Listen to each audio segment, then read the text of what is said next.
Okay, at this time we'll call to order the regular meeting of the Common Council, Tuesday, October 9th, 2012 at 9 a.m. Invocation. Would we please have somebody come up and give the invocation?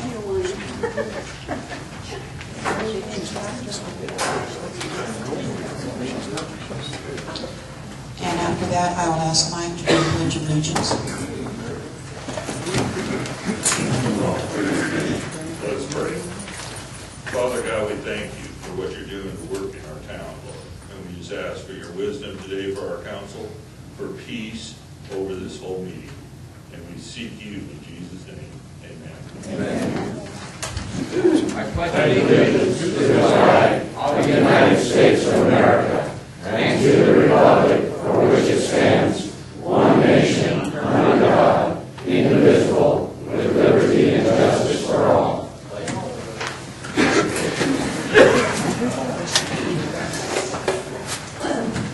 Roll call, please. Here. Councilmember Jewett. Here. Councilmember Kelly. Here. Councilmember Crooks. Here. Councilmember Workman. Here. Councilmember Orgeron. Here. And could I once again remind council and staff, when you're speaking into the microphone, speak directly into it.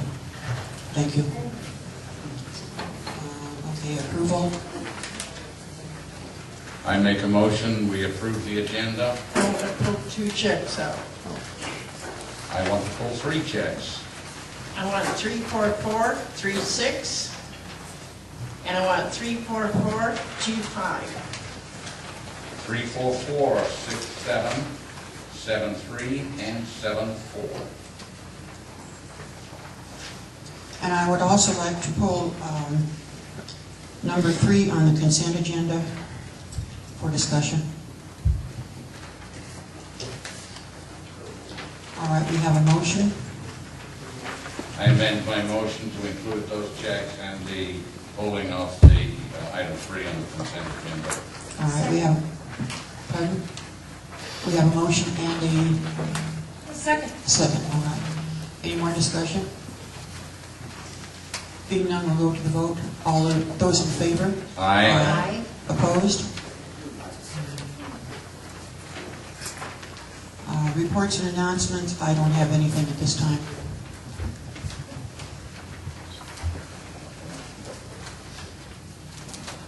Oh yes, I'll read the proclamation.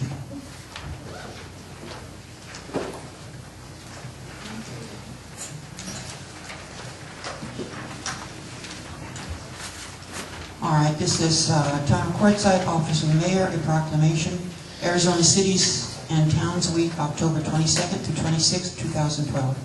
Whereas the citizens of Quartzsite rely on local government to experience a high quality of life in our community, and local governments around the state of Arizona work 24 hours a day, 7 days a week to deliver city services such as fire, police, and emergency medical services, to create safe communities, and the methods of funding these vital services are not always clearly understood by citizens, and it is one of the responsibilities of city-town officials to ensure that legislatures, media, and citizens understand their local government through open and frequent communication using various avenues and means. And it is important to work to encourage this connection and inform citizens and state legislatures of the importance of state shared revenues in order to preserve the excellent delivery of services that our citizens have come to expect in our city. And through education and awareness, citizens, community leaders, and city staff can work together to ensure that services provided by Town of Quartzsite can remain exceptional elements of the quality of life of our community. Now therefore be it resolved that the City Town of Quartzsite joins with the League of Arizona Cities and Towns and fellow municipalities across the state in declaring October 21st to 26th, 2012, Arizona Cities and Towns. And I will be signing this as Patricia Anderson, Senior Council Member.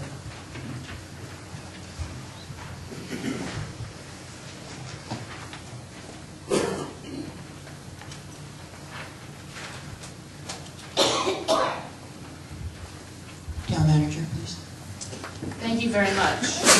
I wanted to give the council a brief update on what's been happening. As you know, I've been on the job now for exactly 18 and a half days, and I thought I might recap what's been accomplished thus far. First of all, as we've mentioned before, we no longer have metal detectors at the entry to this room. We very much want this room to be more customer-oriented and community-friendly. In this 18 and a half days, we have neared completion of the payroll audit for 2010. We will be reporting to the council next week on the results of that audit, and we will be moving on to the 2011 payroll audit.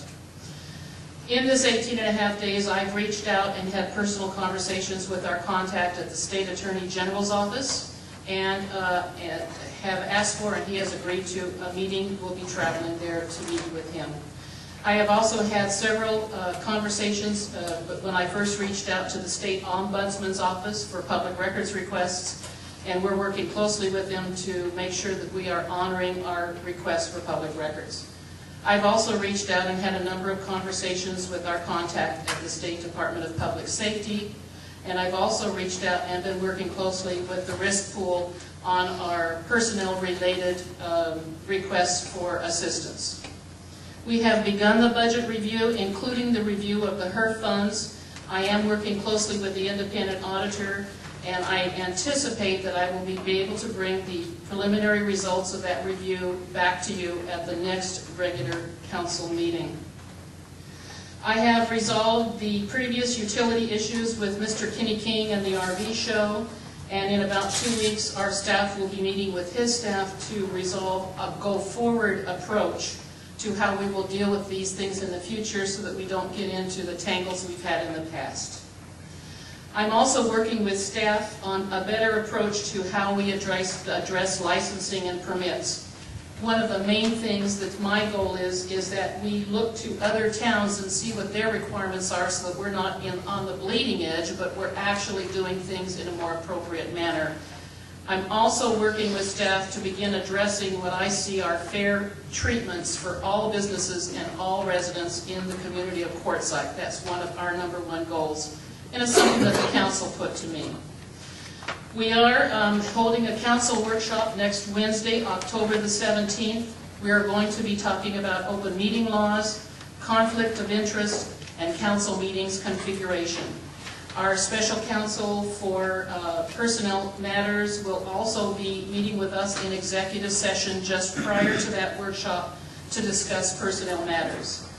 And she, again, will be conducting our workshop on the open meeting laws and conflict of interest. She has done a number of these for the League of Towns and Cities, and she's consented to doing it for us. My last item has to do with the risk pool, and I'd like to take just a moment and read to you what one of the first communications that I received from the risk pool. And this was a communication that came, just a few days after I started. The town of Quartzsite joined the risk pool on October 4th of 1989. From 1989 until 2010, the town's loss experience was typical of expectations for a town of their size. Excuse me. Around 2010, events started to occur that drastically changed the town's risk profile in ways not typical of other member municipalities. The town's 2010-2011 loss ratio was 615%, and their loss ratio for 2011-12 to date is 249% and growing. We expect these loss ratios to deteriorate further.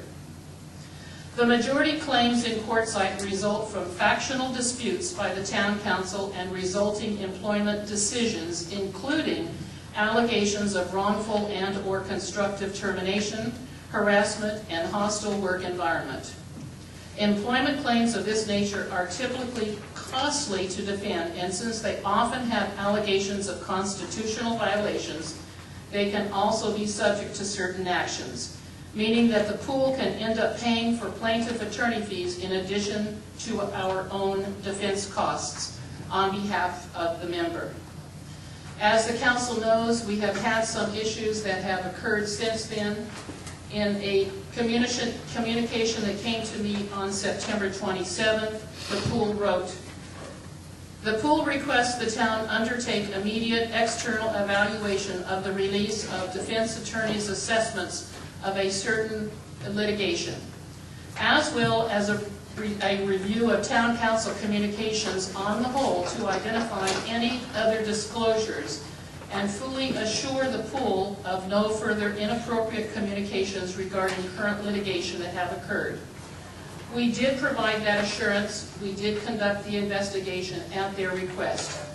We notified them that the town had caused, the town and council had caused an independent inquiry to be conducted into the release of the attorney-client privilege document. We confirmed that no other attorney privilege documents had been shared with council members outside of executive session.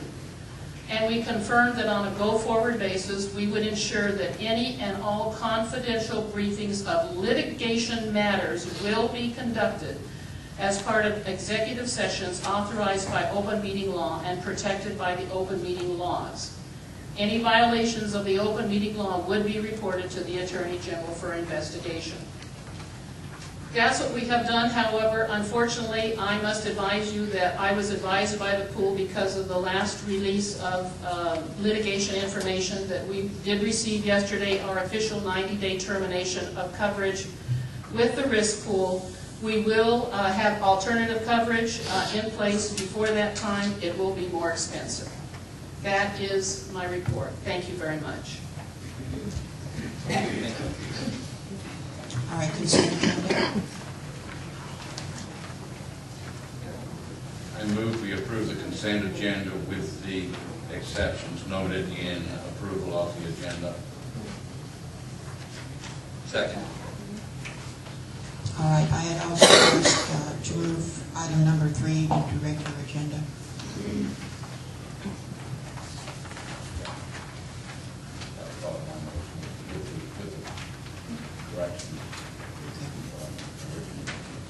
All right, we have a motion, and do we have a second? We have a second. Yes. All right, thank you. Okay, then I guess we go right into the discussion. Okay. Okay, I'd like to find out about check number 34436. It is to Jim Humphrey on the Boulder Frogs investigation. I thought the last time I talked to you that was already all taken care of. You may remember from the last meeting on the consent agenda, there was a check for, I believe it was $17,000, and at the time when I did my report, I indicated there were 2 more invoices. One for the 17, which was on the last meeting, and I indicated there would be 1 more for a $5,000 and something that would be on this agenda, but that was all included in the $70,000 number that I gave you. Okay? Okay, there's no more, right? There is no more. Good. The other check was 34425. I'm not sure who Barry and Branch is. They are our attorneys that handles collections for sales tax, Okay. delinquent sales taxes. Checks 34467, 73, and 74 are for Etherspeak, Tamco, and TDS. All indicate the telephone services. Do we really need 3 different telephone service companies? I mean, TDS, we all know, is the phone company around here, and I realize that we probably have a second company who handles internal communications, but 3 of them? May I answer that? Absolutely. Actually, we have to pay for the line that carries our long-distance service, which would be the AT&T. We have our local service, which is TDS. And then we have Etherspeak, which is our phone system that we have here in the office. Okay. Unfortunately, because we are so rural, we are pretty much hostage to whatever service we can get. If we were in a much more urban area, we would be able to actually shop better pricing, but there's not too many companies competing for our very rural service out here. I think we all know that just from internet service. Yeah, and the companies we have are very much aware of that fact. Yeah.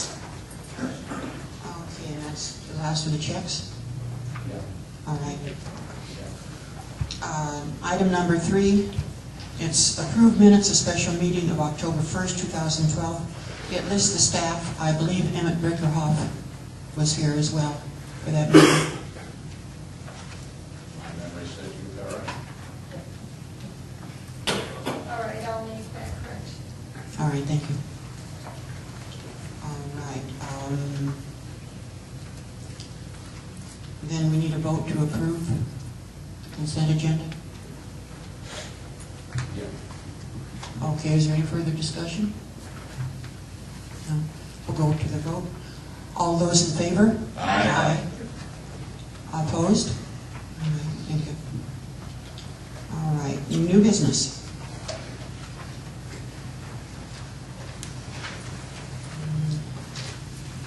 I guess I'll go ahead and read this, although I am the chairperson. Okay, 100912-01. Approve recommendation of the ad hoc committee to censor council member Workman for not maintaining an attorney-client privilege document in a confidential manner and releasing or allowing the release of the document to an unauthorized person. A violation of 9(5)(d) of the council legal and ethical standards.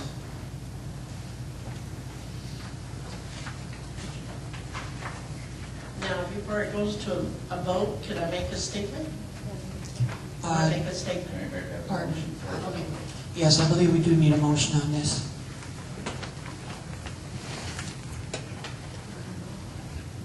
I move that we censure Patricia Workman, council member, for the release of attorney-client privilege documents in a confidential manner. All right, we have a motion. Do we have a second? Second. All right, we have a motion and a second. Any further discussion? I want to make a statement. I feel the council should reconsider the seriousness of the action proposed against me here today. There may be consequences for taking a vote based upon the information the council ad hoc ethics committee reviewed at its meeting. I will not allow the public to be misinformed and misled, so I will be addressing this in my own way. I want it placed on record, reflected in the minutes of this meeting, that I am now requesting a roll call vote on this item. All right, any further discussion? Yes, I have a question for Ms. Workman. Seeing that you chose not to speak to the investigator, would you like to say now how the document got out of your possession? I will not speak at this moment until I check all my options. Okay. Fair enough.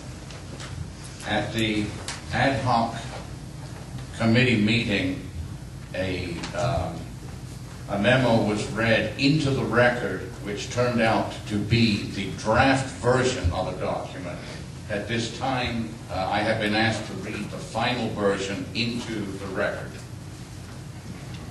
And this will take the place in the public records of the draft document, which will be removed and destroyed, this being the final document. Can I ask you what the date is on this document? This is the actual date of production, October 1. Okay. And it starts on October 27, 2012 at 8 a.m. I believe that's September 20th. I'm sorry, September. And it says September. Last time I had the correct one in there. This time you guys have done it correctly. Okay, this document is produced by Mr. Tony Ford, who was the investigator and evaluator into the charge of the release of an attorney-client privilege document. September 27, 2012, 8 a.m., interim town manager Laura Bruno interview. I met with Laura Bruno regarding compromising of confidential documents, possibly by a sitting council member. Interim town manager Laura Bruno expressed that council members had requested a status update in regard to Conley et al. Versus the town of Quartzsite, Arizona. As a result of this request, interim town manager Bruno received a 3-page letter dated September 18, 2012, from the law firm of Jackson Lewis, authored by attorney Stephen Coleman. On September 21, 2012, Ms. Bruno conducted 2 briefing sessions with 3 town council members present at each session. These council briefings appear to be allowed by law and do not violate public notice as long as the following limitations are in place. Number 1, the purpose of the meeting is to present information only. Number 2, no actions or decisions are made with regard to the information presented. And number 3, council members do not discuss the information shared with each other. At the commencement of each meeting, Interim Town Manager Bruno admonished the council members as to the confidentiality required and specifically not to share the information with anybody, regardless of status in the community. During the meeting, Interim Town Manager Bruno presented each council member with a copy of the 3-page letter authored by attorney Stephen Coleman. Each town council member was allowed to read the letter, again with the admonishment that its contents were not to be shared with anybody. On Tuesday, September 25, 2012, Interim Town Manager Bruno received a text message from Councilmember Orgeron directing her, Ms. Bruno, to check her email. On doing so, Ms. Bruno discovered a message generated from a D who is employed by the law firm of Schneider and Onofre, who is the opposing counsel for the case of Connolly et al. Versus the town of Quartzsite, Arizona. The email revealed, in summary, that the law firm of Schneider and Onofre had been given a copy of the confidential document presented to council members during the meeting of September 21, 2012. The email correctly states that Schneider and Onofre's possession of the 3-page document violates attorney-client privilege. That is, the privilege between the town of Quartzsite and the law firm of Jackson Lewis.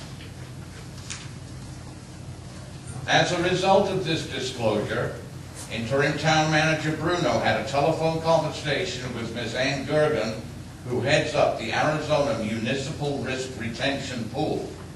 Ms. Gergen expressed that Council Member Patricia Workman was responsible for disseminating the confidential document. Interim Town Manager Bruno inquired to the effect, "Are you sure?" Ms. Gergen's response was yes. As a follow-up to the September 21 meeting, Interim Town Manager Bruno conducted a series of 3 briefing sessions, 2 council members each, to inform them of the breach of confidentiality. During each of these 3 sessions, Town Clerk Terry Frausto was present as a witness. These meetings occurred during the afternoon of September 25, 2012. Excuse me.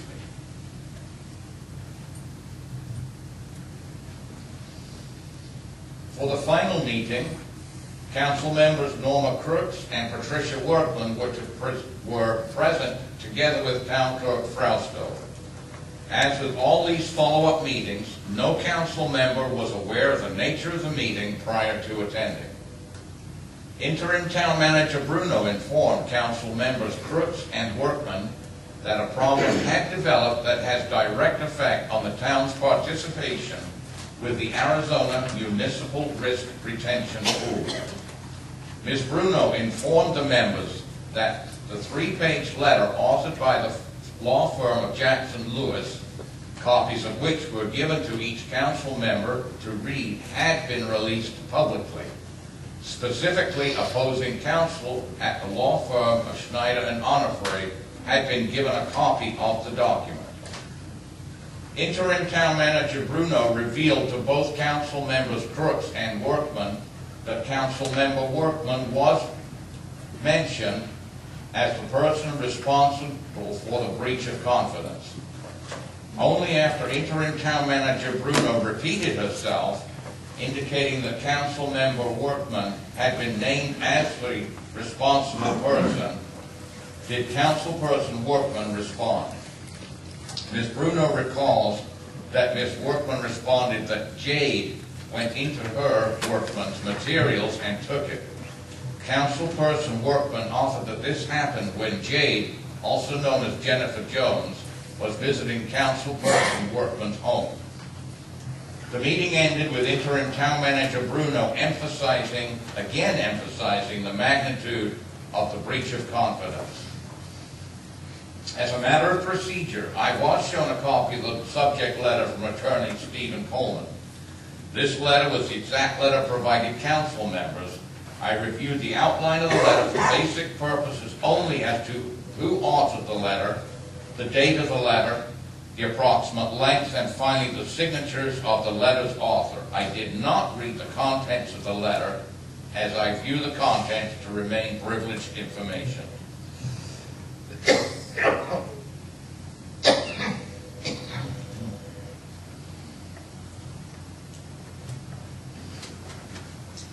September 27, 2012 at 9:10 a.m., Norma Crooks interview.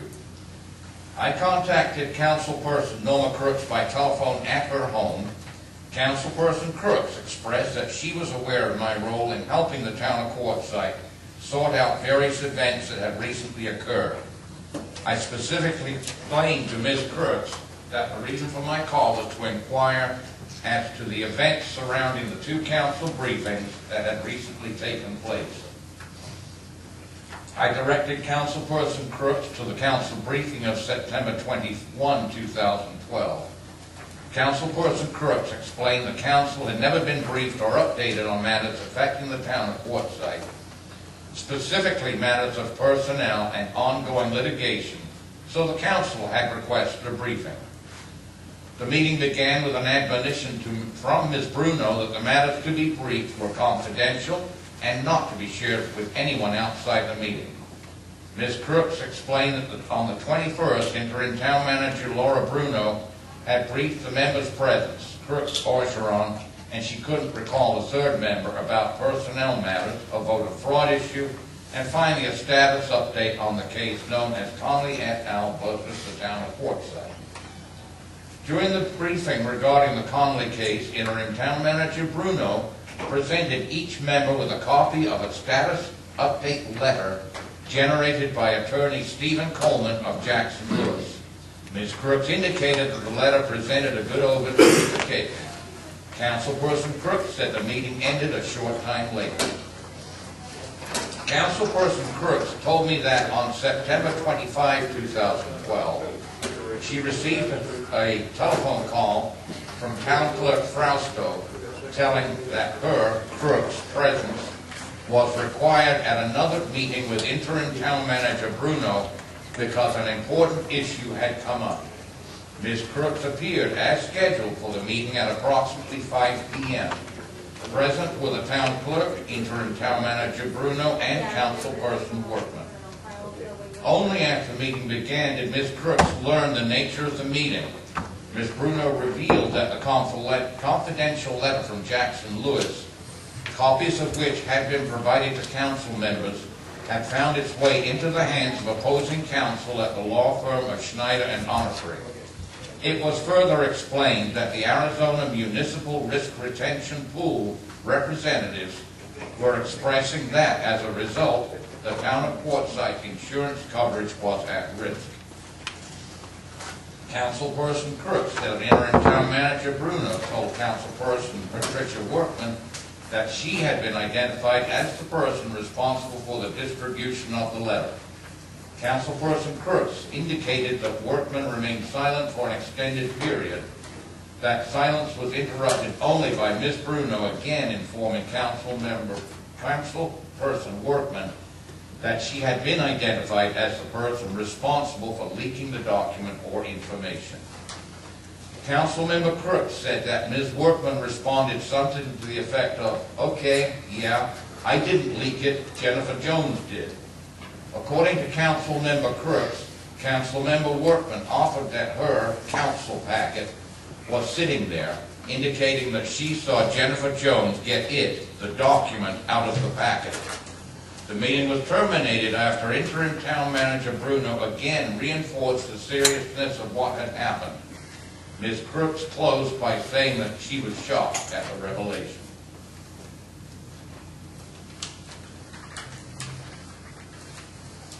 September 27, 2012, 9:40 a.m. Councilmember Jewett interview. I contacted Councilmember Jewett by telephone at his residence. Mr. Jewett said that he was aware of my role in helping the town of Quartzsite sort through some recent events that had taken place. I explained to Councilmember Jewett that I was making inquiry as to the events surrounding two separate council briefings that had recently taken place. Mr. Jewett expressed that he understood. Excuse me. With regard to the council briefing that occurred on September 21st, Mr. Jewett explained that he had come to Town Hall to attend a status briefing being held by interim town manager Laura Bruno. Mr. Jewett explained that in attendance at the meeting beside himself were Councilmember Kelly, Councilmember Workman, and of course Ms. Bruno. When the meeting began, Member Jewett reports that Ms. Bruno explained that the items to be briefed are confidential. Member Jewett confirmed that Ms. Bruno emphasized that no information shared during the briefing was to be shared with anyone outside the briefing and not to be discussed between council members. Specifically, Mr. Jewett recalls clearly Ms. Bruno asked the question, does everybody understand that when talking about confidentiality? Mr. Jewett said that all those present replied yes. During this briefing, Mr. Jewett was shown several documents. Mr. Jewett can't recall if he gave all the documents back to Ms. Bruno or he retained any documents. And I will make the same comment I made when I read the initial report. I still have my copy of that letter in my files at home. To the best of his recollection, he returned them all. My recollection obviously is not super. Mr. Jewett specifically recalls reviewing a 3-page letter authored by attorney Stephen Coleman regarding the status of Connolly et al. Versus the town of Quartzsite. After the briefing, the meeting ended. On September 25, 2012, Councilmember Jewett said he received a telephone call from the town clerk alerting him that another meeting with Manager Bruno was required. Mr. Jewett recalls that he was told something of importance had happened.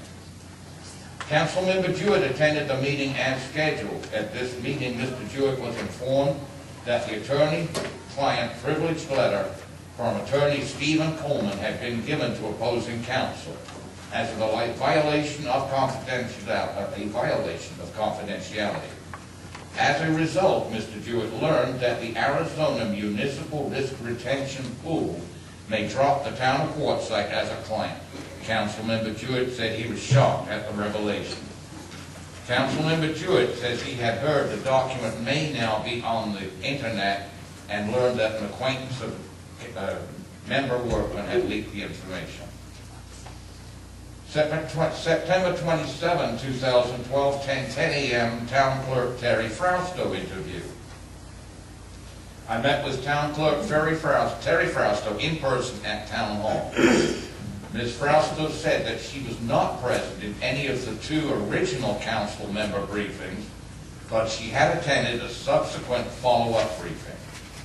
Ms. Frausto said that interim town manager Laura Bruno gave her the task of contacting each council member and scheduling follow-up meetings in groups of 2 each during the late afternoon of September 25. Ms. Frausto recalled that she simply told the members, we've had an issue come up and we need you to come in. Ms. Frausto was present specifically at the meeting attended by council members Workman and Crooks. During this meeting, Ms. Frausto said that Ms. Bruno informed those present that a copy of a confidential document regarding Connolly et al. Versus Town of Quartzsite that was given to members at the council briefing to read on September 21st had been provided to opposing counsel in violation of attorney-client privilege and the confidentiality that members were stressed to uphold. Ms. Frausto recalls that interim town manager Bruno informed those present that this had created a huge problem with the risk pool. Ms. Bruno went on to inform member Workman specifically that she had been identified as the person responsible for the breach of confidentiality. Ms. Frausto recalls that member Workman sat silently for a minute or 2 after which interim manager again offered that member Workman had been identified as having provided the document. At this point, Ms. Frausto reports that member Workman volunteered that Jennifer Jones was at her home, and okay, yeah, I didn't leak it, Jennifer Jones did. Member Workman went on further saying that her packet, council packet, was sitting there. Ms. Frausto said that member Workman indicated she saw Jennifer take the document out of the packet. Member Workman explained that she, Workman, thought that Jennifer Jones was simply looking at the upcoming council agenda. The meeting ended with interim manager Bruno re-emphasizing the gravity of the situation. Ms. Frausto said that she walked Councilmember Workman through the offices out of the front door. Ms. Frausto said that she told Member Workman something to the effect of, "I know it hurts when friends betray you." Member Workman replied, "I had no idea." When asked about the impression she had of Member Workman's Member Workman's comment, Ms. Frausto indicated that she took the comment at face value. September 27, 11:45 a.m., Councilmember Workman interview. I contacted Councilmember Workman by telephone at her home. I explained to Ms. Workman I had been asked by the town of Quartzsite to help them sort through some recent events that had taken place. Ms. Workman asked if I was an attorney. I responded, no, I wasn't. She again asked who I was. I again provided my name and spelled it out for her. In response to her question again, I explained my role was to simply help the town of Quartzsite sort through recent events, one of which was an attorney-client letter becoming public. Councilmember Workman said, "I'll tell you what, I'm going to stay silent until either I'm charged or I have an attorney." I told her that I understood, and I terminated the call after thanking her for her time. As a result, I was unable to make inquiry of Ms. Workman regarding this situation. Opinions and conclusions.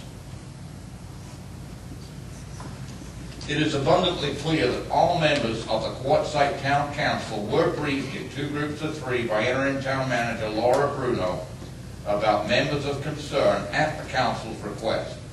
Further, it is abundantly clear that each attending member was provided confidential information regarding various concerns, including, but not limited to, a status report of ongoing litigation titled Conley et al. Versus the town of Quartzsite. During these meetings, each attendee was admonished regarding required confidentiality by town manager Laura Bruno, which was reinforced by her specific required acknowledgement of understanding by each attendee.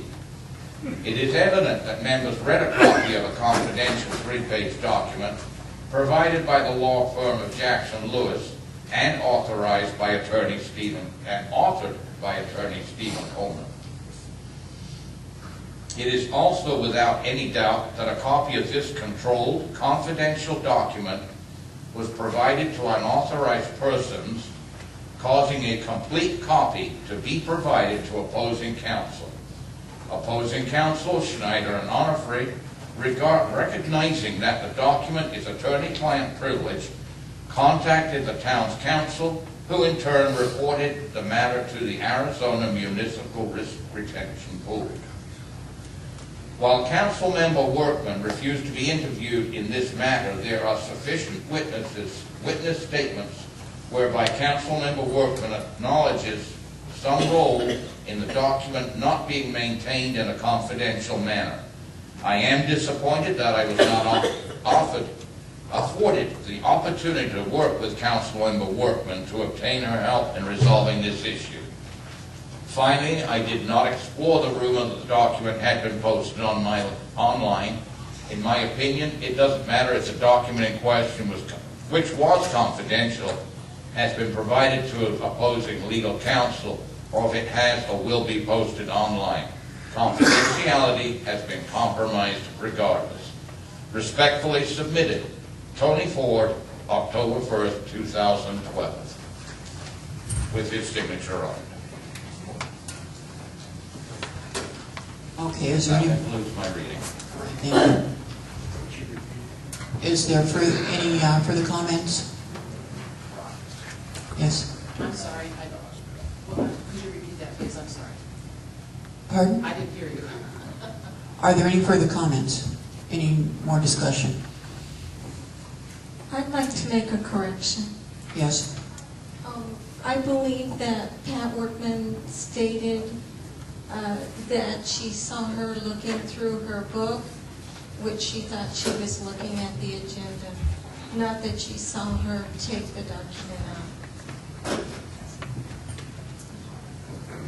okay.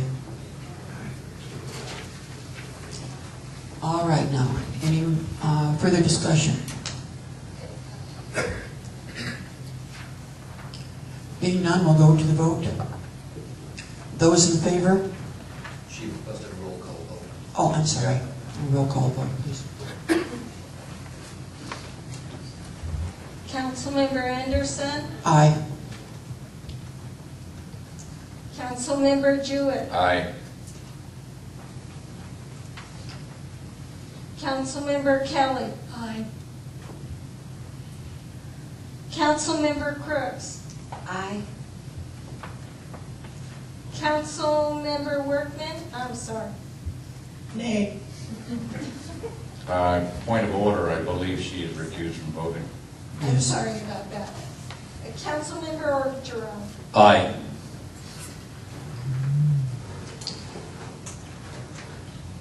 Oh, I show okay. 5 ayes. All right, thank you. All right, business item number 2. Yes, item number 100912-02. This is a requested approval of a conditional use permit at 543 West Main Street here in Quartzsite to use that address as a mixed use for an RV park and a swap meet.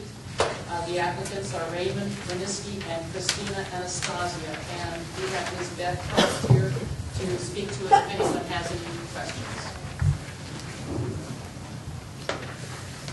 Any questions?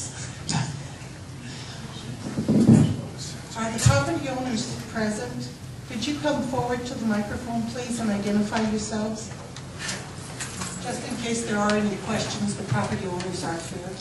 And when you get to the podium, would you please identify yourselves for the record? Dr. Christina Anastasia. Raymond Winiski. Thank you. Okay, now, should we get a motion on this before we start discussion? All right. We need a motion.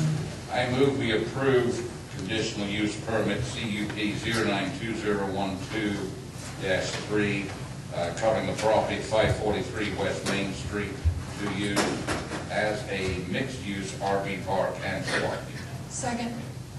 All right, we have a motion and a second. Discussion, please. I just had, oops, I'm sorry. I attended the Planning and Zoning Commission meeting the other day, and just kind of a friendly aside, I heard you say you would rather it be called an antique mall instead of a swap meet. I don't like the term. Would you like that to be officially changed? Yeah, but I don't know if you can call it a mall, or it doesn't have a... You had another terminology, I think. I don't remember. I don't. But I know it has- I'm guessing that antique mall doesn't show in our types of businesses here, where swap meet definitely does. Right, and that's why it's called Antique Alley. Antique Alley. Right. So it's nothing, we want vendors that only sell antiques and Correct. collectibles. So I don't like the term swap meet, but I don't know what other words you can use. Can another word be used, or no? Well, the conditional use permit requested it as a swap meet. I do not believe in our town code we have room for antique alley. However, that does not preclude them from being able to advertise as being antique alley. We Correct. would not object to that. And it is my understanding they're only going to allow authentic, real antiques. so it'll be kind of an exclusive swap meet. Yeah, we want to be a destination for antiques and collectibles. So we're not interested in the dollar store items and some of the other things that you see. I'd just like to say it sounds wonderful. Oh, well, thank you. And it's very well written. Thank you. How many Mike? vendors do you have already? We have none. We haven't accepted any until you guys okayed this. Okay. Mike? I read the packet included, that's part of our packet with all the information, the site maps, and the outline of what sort of business they plan. And I feel that this sits well, very well with the intent of the town of Quartzsite and its citizens. There is one thing, Ms. Anderson. Yes. On your Appendix C aerial of the property, this road actually does go all the way through. It shows on the map that it doesn't, but there was an issue brought up about the fire engines being able to get through there. Okay. And even though the map shows it's a dead end, it's a complete circular, they can get through there. All right. Thank you. Yeah, my degree is philosophy, not engineering. Mike, would you please put the gavel? That's the Galileo.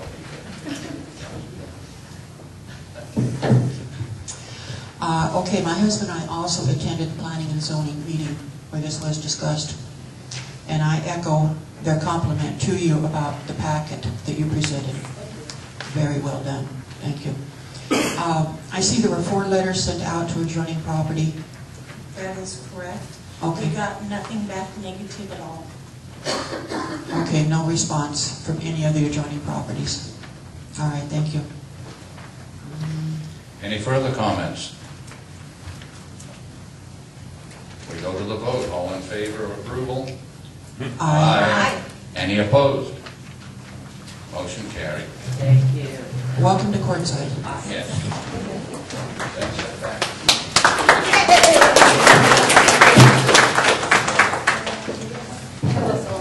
All right, item number 3.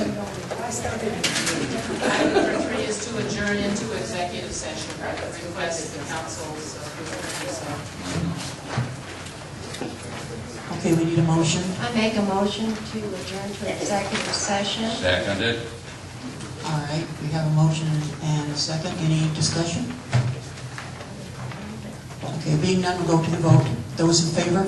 Aye. Aye. Opposed?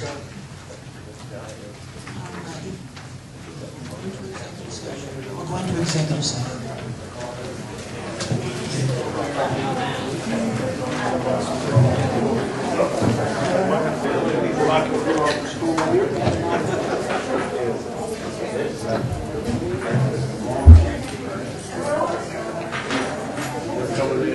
Yeah, sit right here.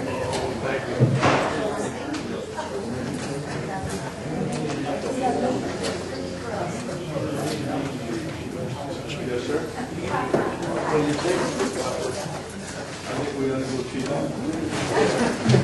Not now.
Roll call, please.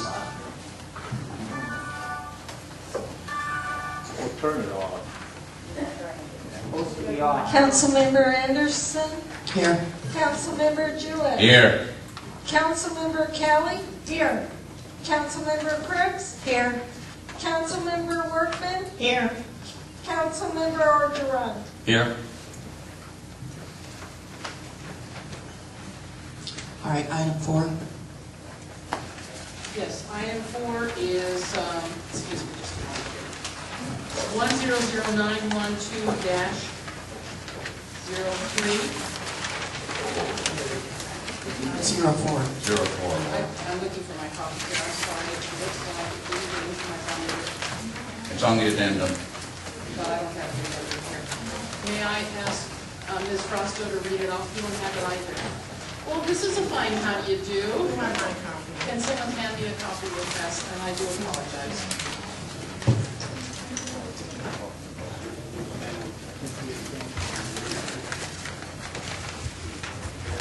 Thank you very much. My apologies. 100912-04. At the discretion of the council, 1, accept the settlement agreement and mutual release between the town of Quartzsite and Ed Foster, or 2, reject the settlement agreement and mutual release.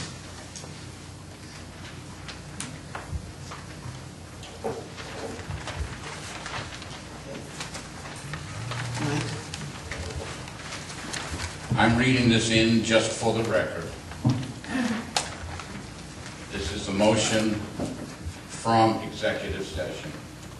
The town council takes its fiduciary duties very seriously and is committed to acting in the best interest of the town and all its residents.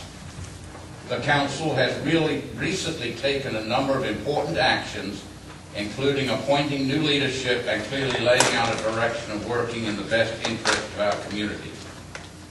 The ordinance that led us here today was questionable at best, and there was real concern about its legality. As the council was presented with other more reliable information, we came to realize we need to end this before the costs become untenable. It is our desire as the town council to start to heal our community rather than continue to pursue unproductive tactics, attacks, lawsuits, and disruption. There has been enough fighting in our community. We have spent enough on lawyers. Enough is enough. In order to bring an end to all this litigation, we have worked to reach an amicable settlement. Under the terms of this settlement, the town will reimburse Mr. Foster $8,450 for the cost of his attorney. Point of order. Please. As required by law, and reimburse Mr. Foster $1,600 for his back wages as mayor from June through September. And the town will recapture $2,555.10 for the balance of Mr. Foster's adjudicated legal fees plus accrued interest he owes the town. With this settlement, we can move forward and focus our efforts on working in the best interest of the citizens of our community. I therefore move we accept this settlement agreement and mutual release between the town of Quartzsite and Mr. Foster. Second. Okay, we have a motion and a second. I also move that we open this item up for public comment. All right, we need a second on that, I believe. Second. All right, we have a motion and a second. Would you state your name, please? Yes, my name is Carolyn Guthrie. I would like to know, outside of my written statement, if, with this agreement with him, if him and his group are going to drop all lawsuits they have pending, even the civil lawsuit against our chief and his wife. What's his responsibility in this? Also, you took an oath of office to uphold the law. And this law was in effect long before Mr. Foster was mayor. And I think you should take that into consideration too. And the fact that you have a state law now that backs your law, that, you know, I think you need to give the town more information because some of us are very livid with your decision it looks like you're going to make. Thank you. Douglas Gilbert, I suggest after that lady's comments, you give her a lawyer. Sure.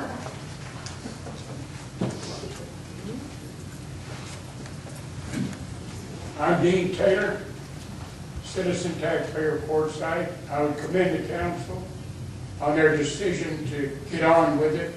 Let's do what's right. I think it's a wise decision. Let's get over it, get on with the business of the town. It's time. We can agree to disagree, or we can agree to agree. But just because we have different opinions doesn't mean we have to be on the different sides. As far as her comment on sides, that we resolve all lawsuits on sides, I don't know that the mayor has, the elected mayor has a side. I have no suits against the committee. He's my friend and neighbor. But I don't take sides. I'm on the side of right. And I think the council with this decision is right. Thank you. Michelle Lucasen, resident and business owner of Quartzsite. I must remind you that our government is a council management form of government, not a town manager or risk pool attorney as a puppet master to the council government. It has become apparent both with our former town manager and our interim town manager that you as council persons have lost your voice and defer all power to her and our risk pool. You were elected or appointed to make decisions in the best interest of our town. I dare you to find your voice for the good of this town. If you truly feel that placing Mr. Foster as mayor is the best decision for this town, then that is what you have to do. It really does not matter which way this goes. There will always be lawsuits filed against this town. You cannot stop that with this decision. We have a history with Foster as mayor, and we all remember how that went. Take a stand for what you know is right. If seating Foster is the action that you, as individual council people, think is right, then we will agree to disagree. But I think that you need to let the court do their job in regards to Foster and get that monkey off your back. We need to get to work and get our administration working to solve the bleeding of our finances with people who should no longer be on the payroll and get this budget into a manageable place. You are 1 month into a 6-month commitment, and progress is slow as far as this public person sees it. Thank you. Yes, my name is Hal Davidson, former councilman. Whether you vote for Ed or not, it doesn't matter. Whether you like Ed or not, it doesn't matter. 403 people voted him mayor, a vast majority. That's the only thing that should matter. Thank you.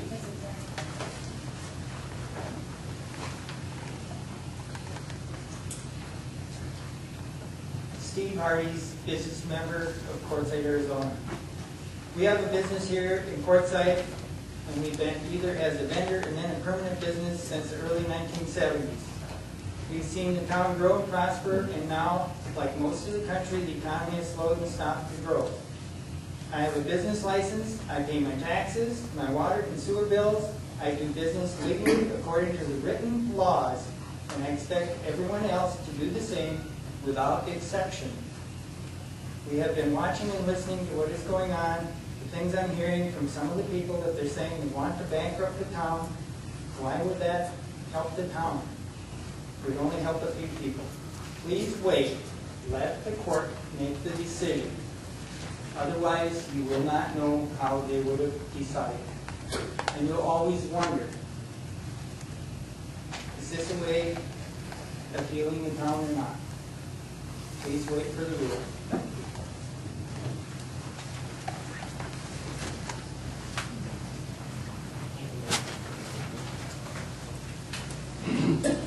My name is Elmer Lennon. I'm a citizen of Quartzsite, and I'm going to read this.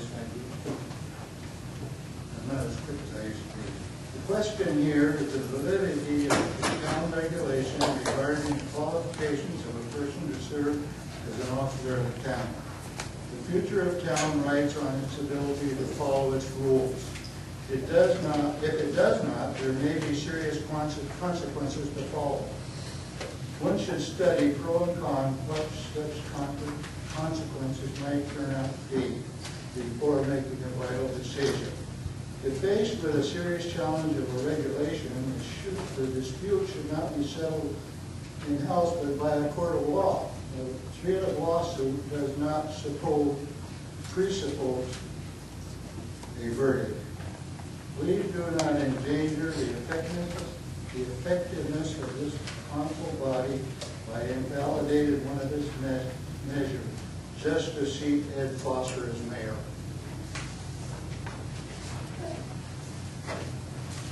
Good morning, council.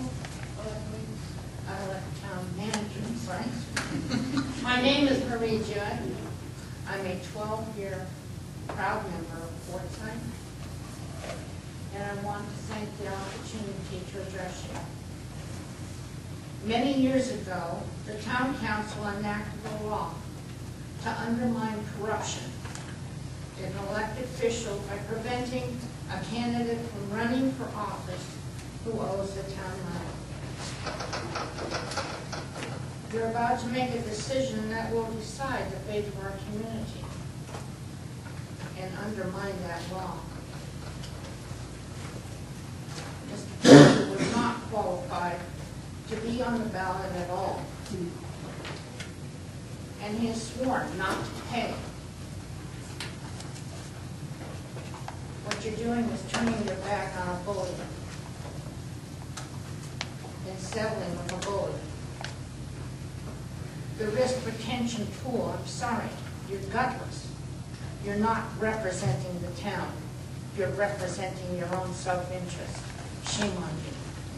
Thank you. Pardon me, in Mr. Ward's defense, is not with the risk pool. Sorry about that, Mr. Ward. The Council of the Citizens of Quartzsite. My name is Victor Allen Lee, and I've been here for most of, going on now, 28 years.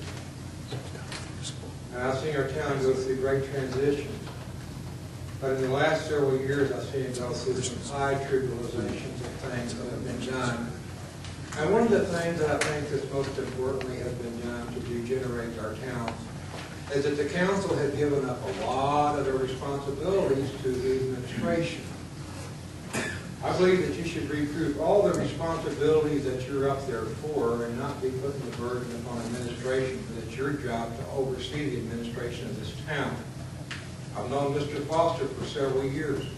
I've never heard Mr. Foster say anything derogatory about wanting to destroy our town. I do not believe that Mr. Foster's efforts is responsible for us losing our risk pool insurance just because of the negligence of the administration and the council that's caused those things to allow to be happening. I believe by appointing Mr. Foster, let him have his seat that the people elected him to have with all the powers of a mayor that should be there, is the way that things should be done. I believe that you're going to see a healing take place that you're not going to believe yourself. It's time for this. It's time for this town to unite for the people, not for special interest of any kind. And I haven't ever heard Mr. Foster speak of uniting himself with any special interest other than the people here. And I think you're making one of the best choices that you can possibly make. You can wait for the courts, but it's never going to heal the wounds. And I think that this will. And I appreciate what y'all have done as far as recruiting. Yeah, you recruit the amount of money that they say you owe. But he was also represented by a lawyer that was also supposed to be representing him as mayor. So there's problems here. Let's get these things solved and get everybody united again, and let's work toward the best thing that Quartzsite can have. Thank you.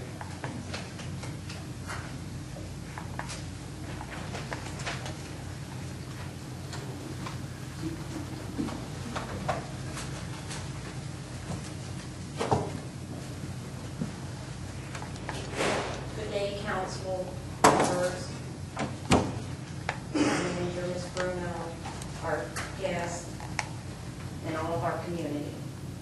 Ms. Gilbert, speak into the microphone, please. And your name, please. I am Sandra Gilbert. I am a proud resident of Quartzsite. I want to thank you for the opportunity to speak. I feel now is the time for change. Now is the time for healing. And now is the time for truth and consequences. This, I feel, is also the precise time for Quartzsite, Arizona to heal for us all. You're about to make decisions that no one wants to face. There are things and decisions that someone has to be the strong one, someone has to be the parent, someone has to be the disciplinarian and the decision maker. Prosperity or demise, for truth or justice, lies or deceit. I am deeply saddened that it is year 2012. It is the 100th year anniversary of the state of Arizona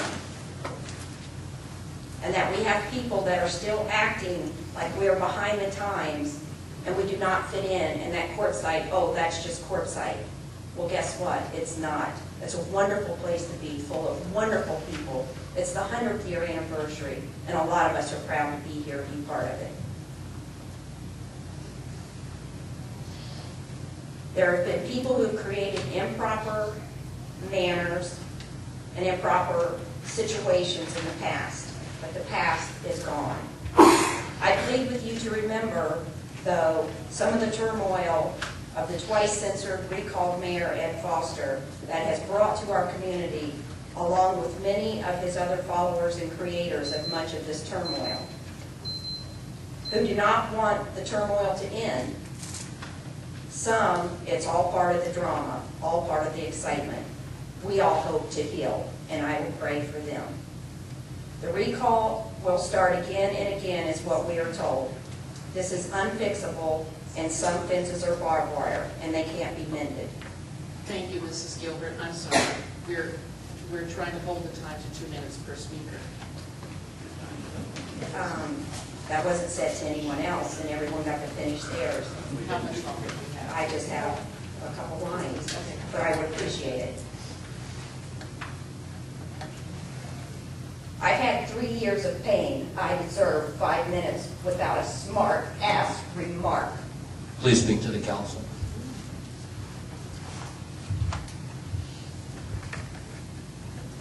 There have been lies and allegations to the agencies throughout the state of Arizona who have made us quite an embarrassment.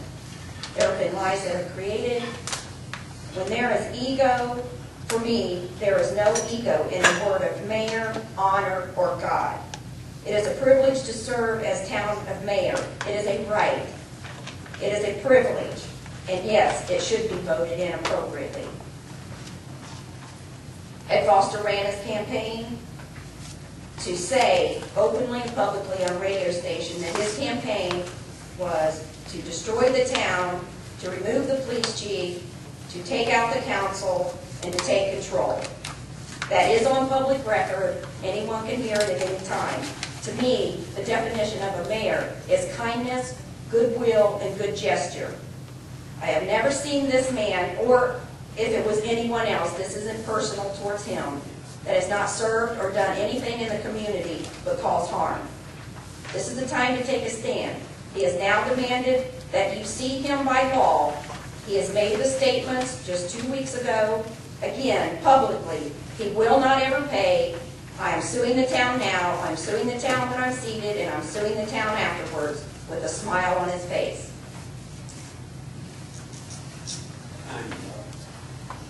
It's a wonderful little town of Quartzsite, Arizona, full of wonderful little people. I will accept and kindly understand any decisions that you make, because there is a greater picture and mission in this for all of us. I thank you for the time, and it's a time for us to heal. Thank you very much.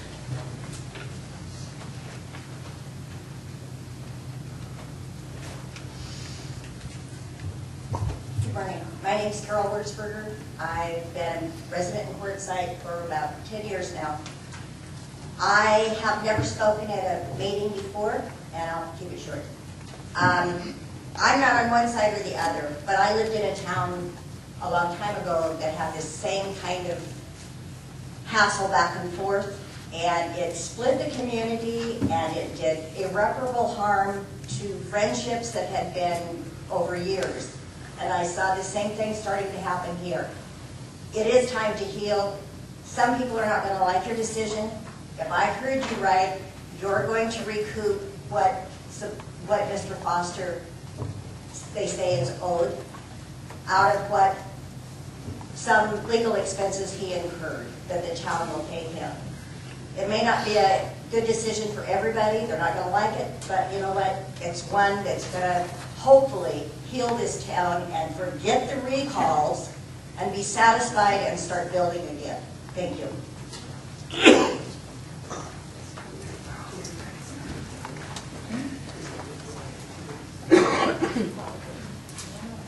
Good morning, Council. My name is Monica Timberlake. First, I do understand that you have to look out for the financial well-being of our community, and that that's a decision that I'm glad I don't have to make. However, I just want to remind the council that when Mr. Foster sat in that seat before, it felt like every 2 weeks he was filing a complaint with one organization, government official, or another. However, when he does it with the title mayor behind it, it carries a little more weight. Just like when you speak as a council member, it carries a little more weight. So please keep that in mind, because it's not going to stop the lawsuits. It's not going to stop the charges. It didn't before. The other thing I'd like to point out is, by Mr. Foster's own words, he only represents those that voted for him. That leaves about 3,100 of us that he could care less about. Thank you.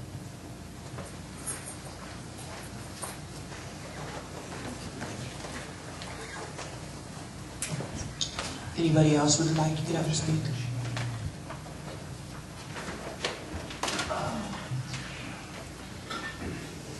Jerry Wilcox, resident taxpayer, business owner in Quartzsite. I have stumbled every time I've tried to move forward with this town in opening new businesses, and all the rhetoric of the soil's dirty, we can't do that, we can't do this.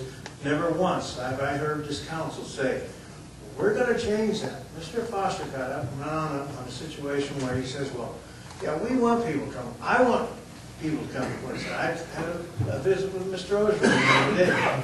Make it possible. Don't make it impossible. When Mr. Foster was seated his first time, you stripped him of every power he had.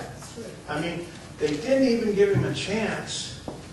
And why would you expect somebody to come in on a positive attitude when they said, Mr. Foster, we've heard what you said, and so-and-so said this. And I was part of the coalition. The coalition was a little thing that we all tried to put together to kind of give a direction to the council. And again, because I've tried to do so many things in this town, and by now council members and past council members, and this and that and the other thing, it was absolutely abolished. I wanted to put a vendor swap meeting on Main Street across from the stagecoach that would have generated upwards of 300 new vendors in this town. Now what are you looking at up there? And I told Danfield the same thing. What is something from nothing? But to keep ostracizing somebody because somebody heard him say this, or somebody heard him say that, it's baloney. We all need it. And I said to Mr. Ojon, we're just minutes away, days away from what should be a successful event in this town. Not up here fighting about who said what, who got into whose drawers, and you know who released what information. We need to be coming together and with some direction, and not just rhetoric of you can't put a wide open buffet in, an all you can eat buffet in, because I won't let you pass food through it. Just stupid stuff. That's a comment. And I thank you for that, and you're probably going to do what's going to happen, and you know, and that's all great. But let's move forward. Let's quit picking, quit throwing. Thank you.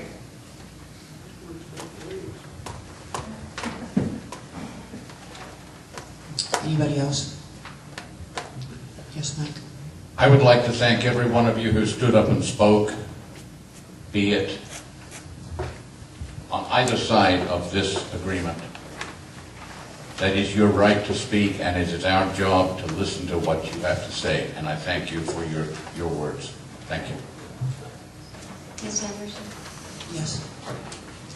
I'd like to put a tiny little bit of levity here, lighten it up a little bit. A lot of people are here, a lot of people spoke, a lot of people didn't. By a raising of hands, could I see members of our community that are here and present that absolutely think they know the totality of this litigation? Could I see a hands for people that think they know?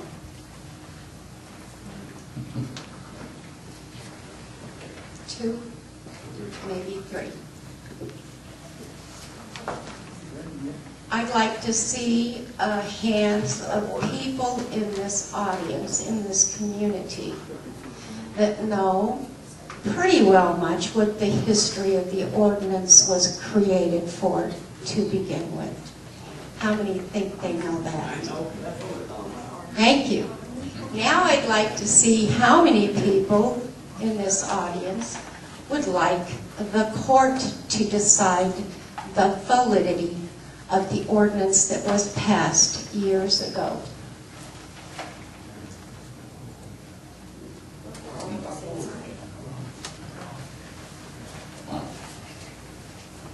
Thank you.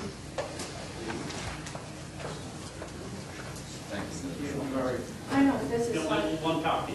I think you should let us know what the validity of it is. We don't know.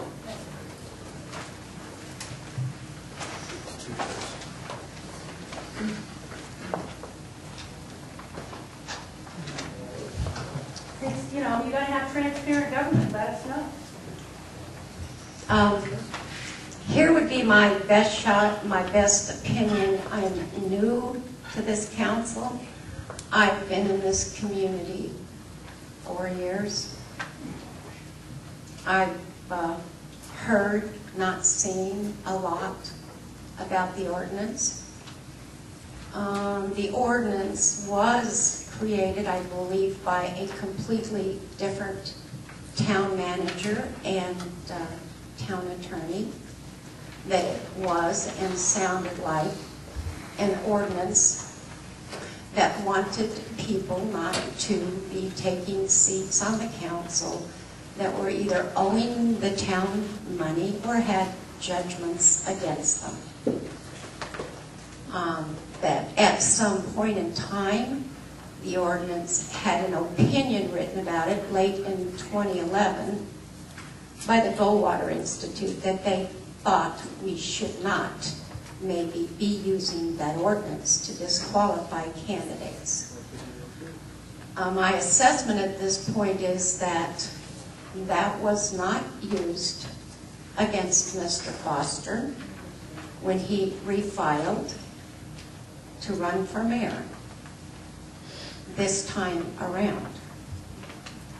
That it was in fact a judgment from a lawsuit that Mr. Foster brought against this town that netted him a judgment against this town, completely unrelated to this ordinance. So we have two different things going on. So for my assessment, and I'm not an attorney, and I've just listened to and read a great deal of all of this information, is that there's two different things. An ordinance that needs maybe to have a hearing about it, a town ordinance, the legality of which we council members might not be trying to be doing, that a judge should be deciding whether or not that ordinance is good or not, legal or not. We know it's constitutional. We know that Mr. Foster did get a judgment against him, and that this council, based on what was presented to them at the time, thought this was a very legal ordinance, and we did nothing malicious against Mr. Foster by imposing the fact that he owed this town money from a judgment and he swore he would never pay it. So my last comment is, I think that's what I know about it. I'm not a lawyer. I would dearly love to see this town heal itself. But I don't think all of the pressure on this council is fair. I think a judge should be deciding whether or not that ordinance that was created many years ago could pass in a court of law, and no one has done that to this date. My opinion only. Thank you. I hope that helped. A little. Yeah. Okay, anybody else care to discuss this item? Yes. I'm Dolores Taylor, and I've never spoken to one of these, but from the very first day, you've never acknowledged a mayor as a person. And that's That's the truth. I've seen it, I got sick of coming because everybody is sickening to me. I'm an old sick lady, but I'm not that sick in my head. And I know what I see, I know how y'all feel. And you lady are wrong. That's all I have to say. You've never treated him fair, you're unfair in every way. God bless you.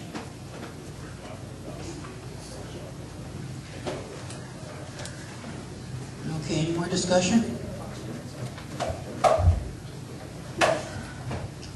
Okay, being none, we'll go to the vote. Would you please read the motion?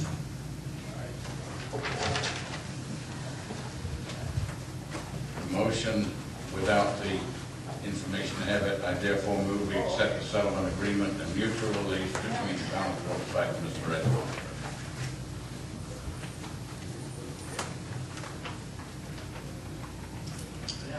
Okay, all those in favor of, I would propose you might do a roll call. pardon, I will ask for a roll call. Okay, he just read the motion, we had a second. It had already been seconded. Yes.